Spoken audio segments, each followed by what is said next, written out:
आखाती देशातील Iran, Israel, America या देशातील युद्धाचा प्रत्यक्ष फटका हा आपल्या भारत देशातील उद्योगांवर झालाय। त्यात कच्च्या मालाची किंमत वाढणे, आपला निर्यातक्षम पक्का व कच्चा माल तसाच बंदरामध्ये पडून राहणे, आयात होणाऱ्या मालामध्ये ॲल्युमिनियम, कॉपर, ब्रॉस अशा धातूंचा पुरवठा वेळेवर होत नसल्याने त्याचा तुटवडा जाणवत आहे। या युद्धामुळे उद्योजक संकटात, सर्व पुरवठा साखळी विस्कळीत झाली आहे। आखाती देशात सुरू असलेल्या युद्धामुळे उद्भवलेल्या औद्योगिक गॅस पुरवठ्याच्या समस्येवर केंद्र व राज्य शासनाने लवकरात लवकर तोडगा काढावा व औद्योगिक गॅस पुरवठा सुरळीत करून सहकार्य करावे, अन्यथा कारखाने बंद करण्याशिवाय लघु उद्योजकांपुढे दुसरा पर्याय दिसत नाही, अशी माहिती पिंपरी चिंचवड लघु उद्योग संघटनेचे अध्यक्ष संदीप बेलसरे यांनी सांगितले। बुधवारी पिंपरी येथे आयोजित केलेल्या पत्रकार परिषदेत पिंपरी चिंचवड लघु उद्योग संघटनेचे उपाध्यक्ष संजय जगताप, सचिव संजय कड, माजी अध्यक्ष तात्या सपकाळ, संचालक संजय सातव आदी उपस्थित होते।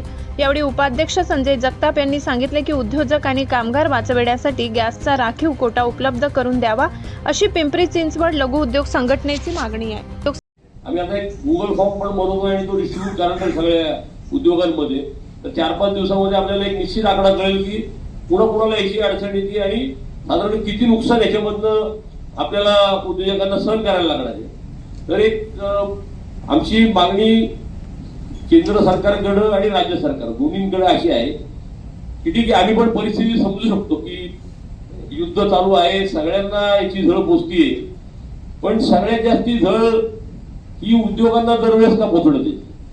म्हणजे आज आपण पण पाहिलंय की कोरोनामध्ये म्हणजे काय उद्योजकांचे हाल झाले होते, कामगारांचे काय हाल झाले होते। अक्षरशः आपले एक 60 दिवस उद्योग पूर्णपणे बंद।